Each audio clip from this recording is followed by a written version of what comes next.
The bus station was nearly deserted when Emma stepped onto the platform. The fluorescent lights above flickered weakly, humming with a tired buzz that matched the exhaustion in her bones.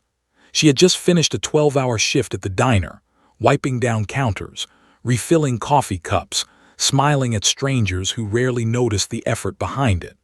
All she wanted now was the comfort of her small apartment, her warm bed, and silence. The city at midnight had its own pulse.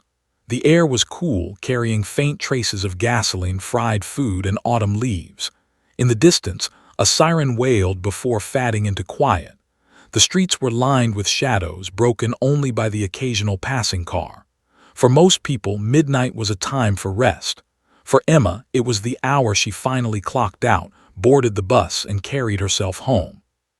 She climbed the bus steps slowly, nodding at the driver, a middle-aged man with weary eyes who had driven this route so many times that faces blurred together. He barely glanced at her, just muttered, "Evening," as his hands rested on the steering wheel.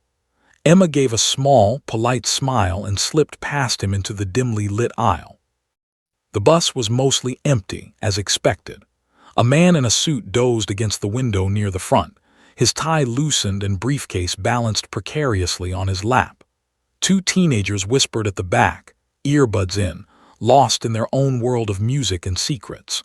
A woman with tired eyes clutched a grocery bag filled with apples and bread, staring blankly ahead as if replaying the day's worries in her head. Emma chose a seat midway down the aisle, pressed against the window. The glass was cool against her temple as she leaned her head back, watching the city blur past in streaks of yellow streetlights. She set her worn backpack on her lap, fingers curled protectively around the strap. Inside were her essentials: an old wallet, a half-empty bottle of water, and a paperback novel she rarely had the energy to read anymore. She closed her eyes briefly, letting the soft hum of the engine lull her into a light haze. For a moment, everything felt calm, the kind of fragile peace you don't notice until later when it's shattered. The rhythmic bumps of the road, the occasional squeal of the brakes, the gentle sway of the bus, they were all part of her nightly routine. But that night, something felt different. Emma couldn't explain it, but she sensed a strange tension in the air, like the silence before a storm. Her father used to call it gut instinct, the body's way of warning you before your mind catches up. She shook it off, telling herself she was just tired. Still, she found herself glancing around the bus, studying the faces of the few passengers, searching for something she couldn't quite name. Her gaze drifted back to the window. The city rolled by in fragments: graffiti-tagged walls, shuttered shops, empty sidewalks illuminated by the harsh glow of neon signs. She wondered how many people in those darkened apartments were sleeping soundly while she was still awake, still moving, still surviving. She thought of her mother, who used to wait up for her when she worked late shifts in high school, leaving a plate of reheated food on the table. That was years ago, before life grew heavy with bills and loneliness. Now, Emma's nights ended in silence, no one waiting, no one watching for her return. Maybe that was why the unease felt sharper tonight. The bus slowed at another stop, the hiss of the doors cutting through her thoughts. No one got off. Instead, shadows moved outside, figures climbing the steps with laughter that was too loud for the quiet night. Emma's eyes flickered toward the aisle. She sat up, her grip on the backpack tightening just slightly. The strangers entered, their presence filling the space like smoke creeping under a door. She didn't know yet how much her life was about to change, but her instincts were whispering the truth. This ride would not be like the others.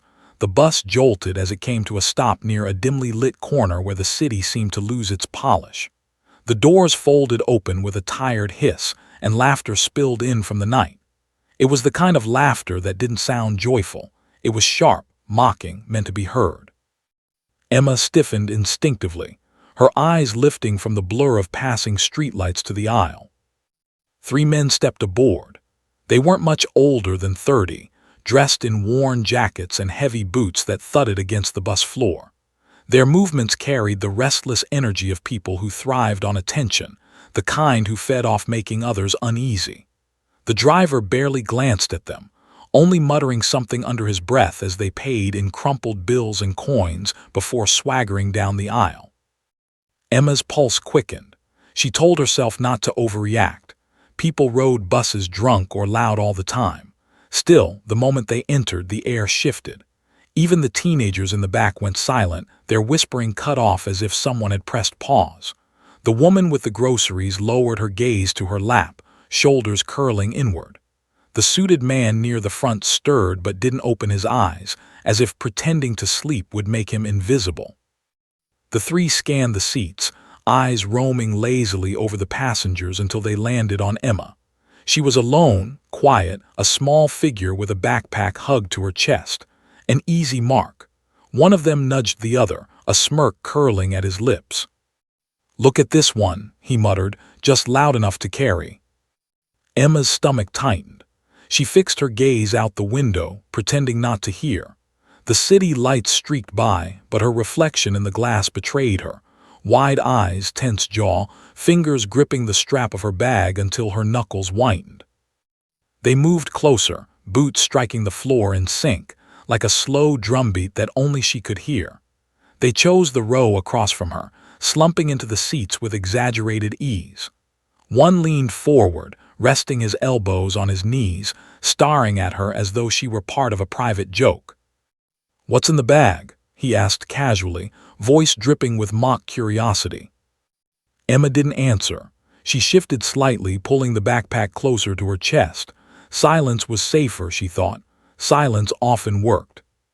But silence only encouraged them. Another chuckled. "She's shy, don't be shy, sweetheart, we're just talking." His tone was playful, but underneath it lingered something sharper, something that made Emma's skin crawl. She looked toward the front, hoping the driver would intervene, but his eyes stayed on the road. If he noticed the tension, he didn't show it. The man leaning forward clicked his tongue. "What, you think you're better than us, sitting there like you're invisible?" Emma swallowed hard, her throat dry. She glanced around, searching the faces of the other passengers. No one met her eyes. The teenagers were hunched low, pretending to scroll through their phones. The woman with groceries stared blankly at her bag, refusing to look up. The suited man's chest rose and fell in exaggerated breaths, the performance of sleep painfully obvious. They weren't going to help. Emma knew it, she was on her own. The leader of the trio leaned back, grinning. "Nah, she's not better, she's just weak." He lifted his boot and let it thump against the floor, steady and slow, like a warning. The sound vibrated through the metal frame of the bus, each thud digging into Emma's chest. Her pulse hammered in her ears. Fear clawed at her, whispering that she should move, find another seat. But another voice, quieter, steadier, told her to stay calm. Don't show them what they want. Don't show fear. The bus rattled forward, streetlights flashing rhythmically across the aisle like spotlights in a theater. The strangers were the performers now, and Emma had become their unwilling stage. She didn't know yet that the act was about to escalate, that their taunts would grow sharper, their cruelty bolder. For now she sat in silence, her body still, her eyes fixed on the window. But inside, tension coiled with every passing second. She was waiting for what she didn't know, a chance, a shift, or the moment when everything finally broke. The bus lurched over a pothole, rattling with a metallic groan. Emma gripped the edge of her seat, wishing the ride would end. The strangers' laughter had grown sharper, their words louder, designed to pierce through her silence. Every taunt dug at her nerves, but she remained still, her eyes locked on the blurred glow of the city outside. She thought if she didn't react, maybe they'd grow bored. Maybe they'd turn their attention elsewhere. But predators rarely get bored. One of them suddenly leaned across the aisle, his breath thick with the sour stench of alcohol. He reached out and tugged lightly at her backpack strap, testing, like a cat toying with prey. "What you hiding in there, sweetheart?" he whispered, his grin wide, daring her to speak. Emma jerked the bag closer, shaking her head. "Leave me alone," she murmured, her voice quiet but firm. The response only fueled them. Another stranger snickered and slapped the first man's shoulder. "Oh, she's got a mouth after all." Emma's chest tightened. She stood abruptly, clutching the strap of her bag, and slid sideways toward the aisle. Maybe if she moved to the front of the bus, closer to the driver, they'd back off. Maybe. She didn't make it far. A hand clamped onto her arm. Hard. She gasped as she was yanked backward. The second man shoved her violently, sending her sprawling across the aisle. The world tilted. Her knees slammed the metal floor, her palms scraping against the gritty surface. The sharp pain shot up her arms, but worse than the sting was the sound that followed, their laughter. It wasn't ordinary laughter. It was cruel, mocking, filled with satisfaction. The kind of laughter meant to reduce someone to nothing. Emma blinked up at them, breath shallow, heart thundering. The bus had fallen silent except for the cackling of the three men. Passengers sat frozen in their seats, eyes darting away as though if they didn't look, they weren't complicit. The teenagers turned up their music, pretending not to hear. The woman with the groceries hugged her bag. The suited man pressed his face deeper into the window, feigning sleep more desperately than before. No one moved. No one helped. Emma was alone. Her cheek pressed briefly against the cold floor, and she realized what they thought of her. To them, she wasn't a person. She was nothing, disposable, tossed aside like garbage. The humiliation burned hotter than the pain. Every ounce of her dignity felt stripped away under the fluorescent bus lights, under their sneers and the indifference of strangers. A wave of shame surged through her chest, threatening to choke her. For a moment, Emma wanted to stay down, to disappear into the floor and vanish. That would have been easier, safer. But something else stirred deep inside her. It was faint at first, a spark hidden under layers of exhaustion and fear. A memory rose, her uncle's voice years ago, steady and stern as he showed her how to break a wrist hold, how to plant her feet, how to use leverage instead of strength. Never let anyone decide your worth for you, Emma. You're stronger than they'll ever know. Her trembling hands pressed against the floor. Slowly, she pushed herself up onto her knees. Her palms stung, her knees ached, but she lifted her head. The men smirked, expecting tears, begging, or collapse. What they saw instead was her eyes, dark, steady, locked onto them with a heat they hadn't anticipated. Emma rose to her feet, one hand still gripping her bag. Her body trembled, yes, but her spine was straight. There was no plea in her voice when she spoke, only quiet resolve. Don't touch me again. The bus remained silent, every pair of eyes now drawn to her. The strangers exchanged quick glances, their grins faltering just slightly. They had tossed her aside, certain she'd stay down. They had no idea what they had just awakened. Emma stood in the aisle, her breath coming fast, her palms still stinging from the fall. The bus rumbled forward, its overhead lights buzzing faintly, but everything around her felt sharper, brighter. The men in front of her laughed less now, though their smirks remained.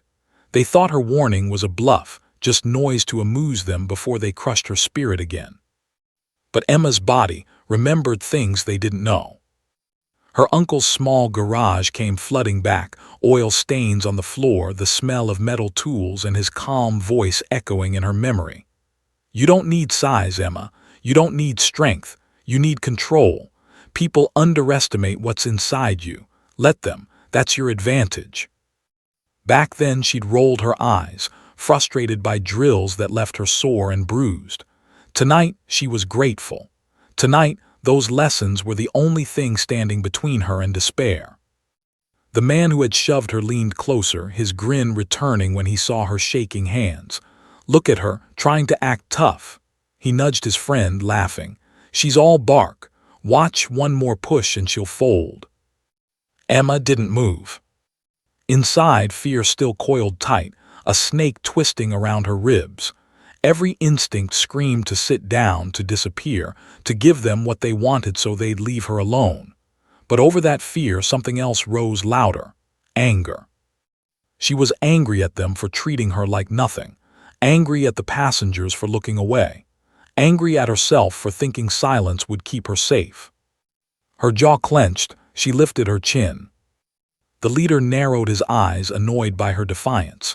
He reached for her again, fingers stretching toward her shoulder. For a heartbeat, Emma froze. Then, in a blur, she shifted sideways, his hand swiping at empty air. The motion startled him, broke the rhythm of his dominance. Emma's heart pounded, but she didn't retreat. She planted her feet firmly, just as her uncle had taught her. "Don't touch me," she repeated, louder this time. Her voice didn't tremble. The sound cut through the bus, breaking the thick silence. Several passengers finally looked up. The teenagers stopped pretending with their phones. The woman with groceries clutched her bag but raised her eyes for the first time. Even the driver glanced nervously in the mirror, sensing something had shifted. The three men weren't laughing anymore. The second one snorted, though his voice carried less confidence now. "You've got a big mouth for someone shaking in her shoes." He reached out, trying to grab her wrist. This time Emma didn't just dodge. She pivoted slightly, letting his hand graze past before she twisted her arm sharply upward, snapping his grip away exactly as she'd practiced years ago. His surprise was visible, his hand recoiling as though burned. Gasps rippled across the bus. It was the first real crack in their performance of power. Emma's pulse roared in her ears, but she felt something new building inside her, momentum. The fear was still there, yes, but now it was fueling her, sharpening her focus. For the first time since they boarded, she wasn't just surviving, she was fighting back. The leader's smirk faltered. He muttered something to his friends, but his eyes never left her.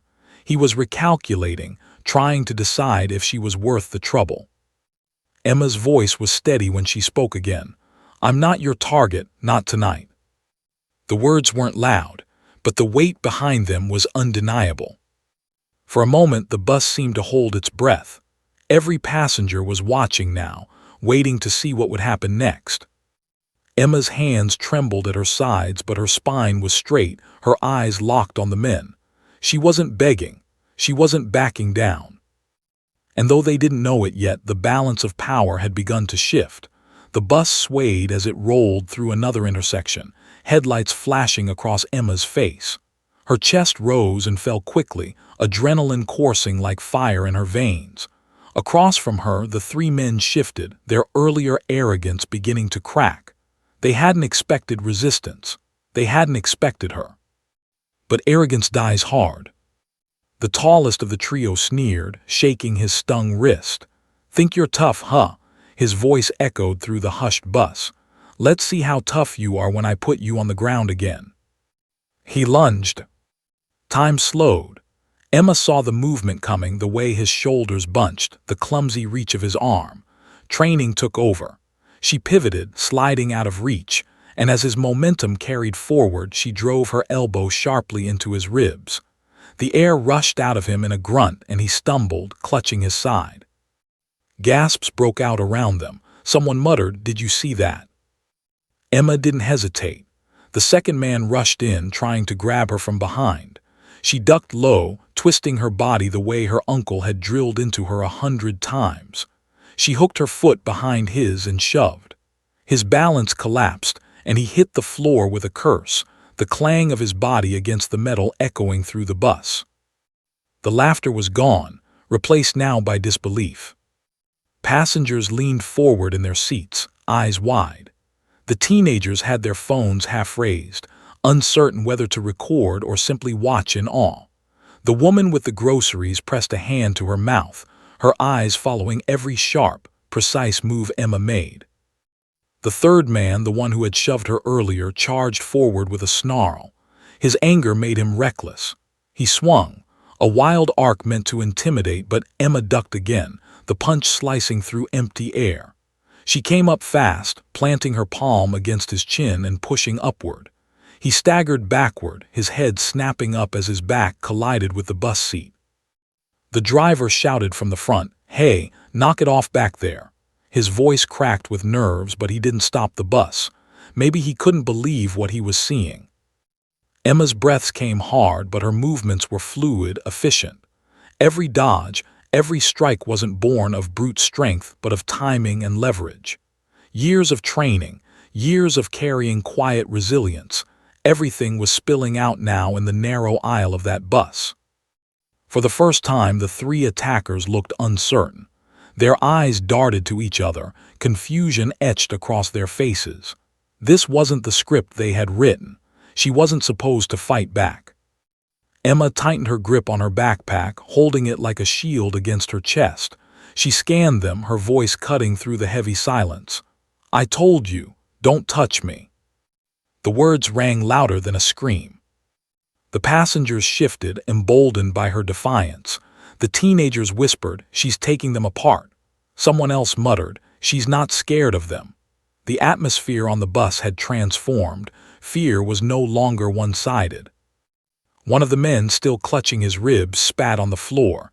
"You think you won. We're not done." Emma's gaze locked on him, unwavering. "Yes," she said firmly, "you are." The bus jolted again as it hit a bump, throwing everyone slightly off balance. But Emma stood steady, her feet planted, her shoulders squared. Her trembling had stopped. What filled her now wasn't fear but resolve. The three men exchanged uneasy glances, their bravado draining away with each second of silence that followed. The passengers were no longer pretending to sleep or stare at their phones. They were witnesses. And that, more than Emma's strikes, pinned the attackers in place. In less than a minute, Emma had broken free from their grip, physically, mentally, and publicly. What they had seen as weakness had turned out to be strength, and it left them reeling, unsure what to do next. The bus rattled along the uneven road, but the energy inside had changed entirely. Where there had been tension and arrogance, now there was silence, thick, uneasy, electric. Emma stood tall in the aisle, her backpack clutched against her chest heaving with adrenaline. The three men who had been so loud, so confident, now looked at her with something new in their eyes: hesitation. For the first time since they boarded, Emma was no longer their target, she was their problem. The one she had elbowed in the ribs leaned against a seat, wincing as he caught his breath. The one she had tripped sat on the floor, muttering curses under his breath but making no move to stand. The third, the one who had shoved her earlier, straightened slowly, rubbing his jaw where her palm's strike had landed. His glare was sharp, but his footing wasn't as steady as before. Emma's voice broke the silence, calm, even, steady. "Sit down," she said. It wasn't shouted, but the command carried weight. Her words didn't come from anger or panic, they came from certainty. She had faced them, endured the humiliation, and stood back up stronger. Now, the authority in her voice was undeniable. The passengers felt it too. The teenagers at the back exchanged wide-eyed glances. One whispered, "She's not scared of them anymore." The woman with the groceries clutched her bag to her chest, but her lips curved into the faintest smile. Even the suited man who had pretended to sleep through everything peeked over his shoulder, his expression softening into respect. The driver's eyes flicked nervously to the mirror, as if debating whether to intervene, but even he seemed to sense that Emma had taken control in a way he couldn't. The men bristled, unused to being challenged. The leader sneered, trying to recover his lost dominance. "You think you're running this bus now?"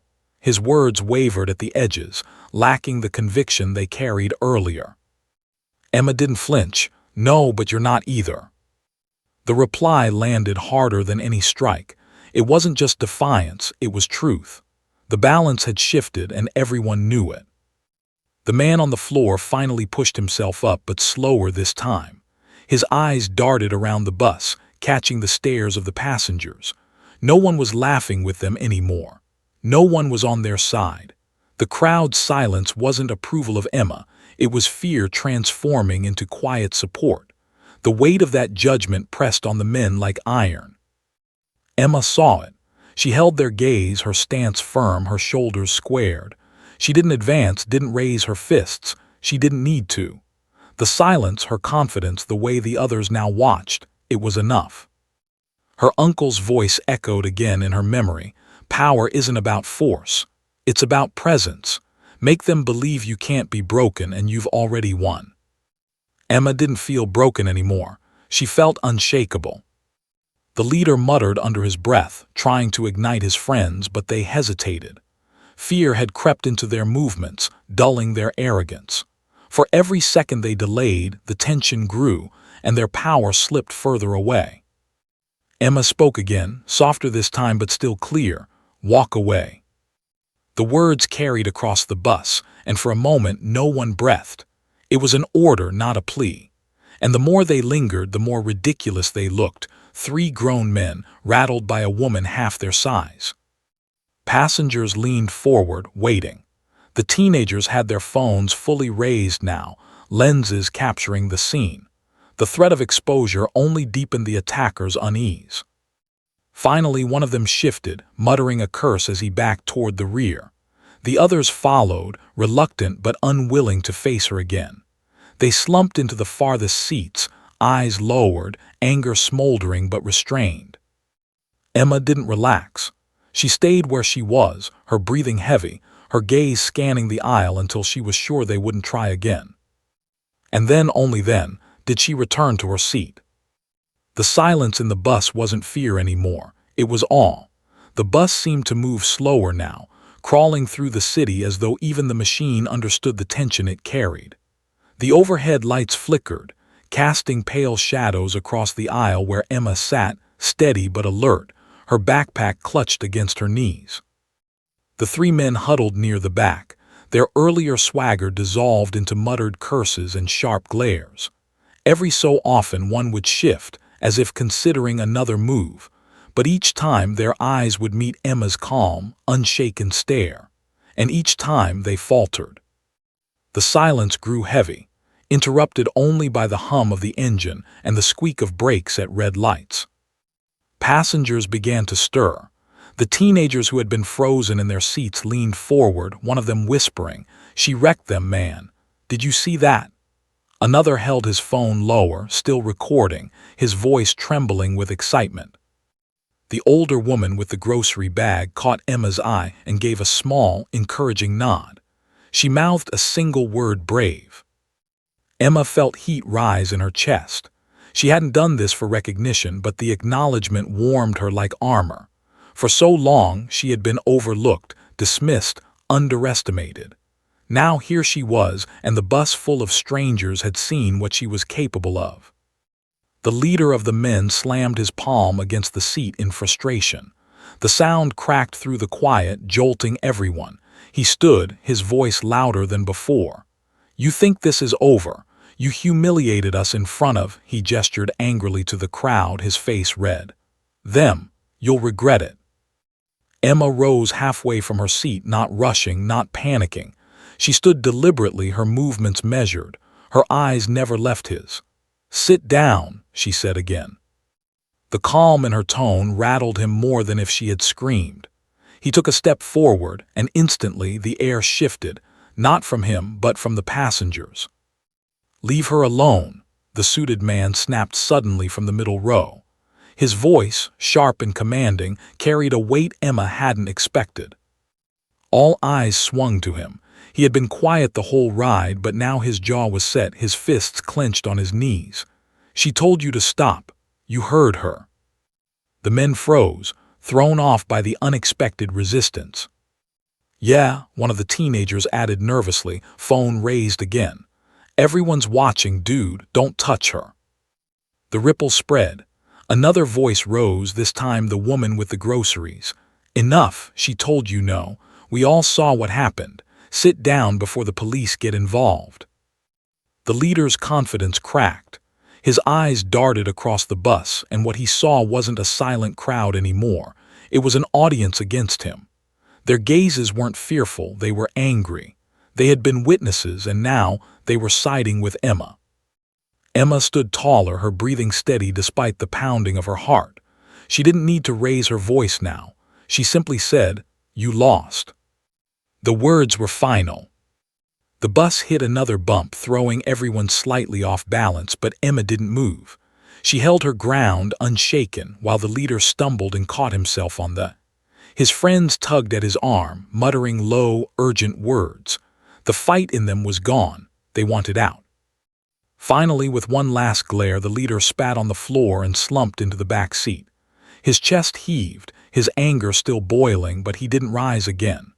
The other two followed, silent, their heads lowered. The shift was complete. For the first time that night, the passengers breathed freely. A ripple of murmurs filled the bus, quiet but supportive. The teenagers whispered about posting the video. The woman sighed with relief. The driver glanced nervously in the mirror but kept the bus moving, perhaps relieved that no blows were flying anymore. Emma sat again, her grip on her backpack loosening. Her pulse still raced, but inside she felt something stronger than fear, vindication. She had been tossed aside like garbage, but now, in front of every set of eyes on that bus, she had risen and shown her strength. And the men who once tried to break her now sat broken instead. The passengers knew it, she knew it, and even the men at the back, though they wouldn't admit it, knew it too. The bus hissed to a stop at a busy downtown terminal, its brakes screeching as the doors folded open. The city lights spilled in, painting the aisle in a pale orange glow. For a moment, no one moved. The passengers sat frozen, reluctant to break the fragile silence that had settled after the storm. Emma remained in her seat, calm on the outside, though her heart still beat like a drum inside her chest. She kept her eyes forward, refusing to glance at the men at the back. She didn't need to. Their defeat hung heavy in the air. Then the driver's voice came, tight with authority this time. "Stay seated. Police are waiting outside." The men stiffened. Their earlier arrogance evaporated completely. Through the open doors, the flicker of red and blue lights cut across the platform. Two uniformed officers climbed aboard, their presence immediately shifting the balance even further. "What's going on here?" one of them asked, scanning the bus. The passengers spoke at once. The teenagers shouted, she defended herself. The woman with the groceries pointed toward Emma. They cornered her, tried to hurt her, she fought them off. The suited man stood, his voice firm. "We all saw it, she's the victim." The officer's eyes turned to Emma. She shifted, uncomfortable with the spotlight. "It's true," she said quietly. "They tried to push me around, I just didn't let them." The taller officer nodded. "And you did the right thing." He turned his gaze to the men at the back, who suddenly looked much smaller than they had minutes before. "You three on your feet." Grumbling, glaring, the men were led off the bus in cuffs, their protests drowned out by the murmurs of the passengers. The leader snarled over his shoulder at Emma, but the look in his eyes was no longer dominance. It was humiliation. As the doors folded shut behind them, the bus seemed to exhale with relief. Passengers turned toward Emma, no longer strangers but silent allies. The woman with the groceries leaned across the aisle, her voice warm. "You were incredible." The teenagers grinned, one of them holding up his phone. "You're gonna go viral, lady. Whole world's gonna see what you did." Emma shook her head, half smiling despite the adrenaline still humming through her. "I didn't do it to be seen. I just didn't want to stay down." Her words landed with quiet weight. The suited man gave her a nod of respect. "Doesn't matter why you did it. You showed all of us what strength looks like." The bus lurched forward again, resuming its route. But the atmosphere had shifted permanently. Where there had been fear, now there was admiration. Where there had been silence, now there was conversation, soft, supportive, human. Emma leaned her head against the window, the city lights streaking past. Her hands trembled slightly, but inside she felt steady, strong. For the first time in a long time, she didn't feel invisible. She had been tossed aside, dismissed, underestimated, but she had risen and everyone had seen it. Her uncle's words echoed once more. "Power isn't about what you have. It's about what you refuse to give up." Emma hadn't given up. And because of that, she had walked off that bus not as a victim, but as a survivor, someone who reminded an entire group of strangers what courage looked like. When the bus reached her stop, Emma stood. Passengers shifted to make way, their eyes following her not with pity but with respect. She stepped down onto the sidewalk, the cool night air brushing her face. Behind her, she heard the driver call softly, "Take care of yourself, miss." She turned back, offering the faintest of smiles. "I will." And then she walked into the city night, not broken, not afraid, free.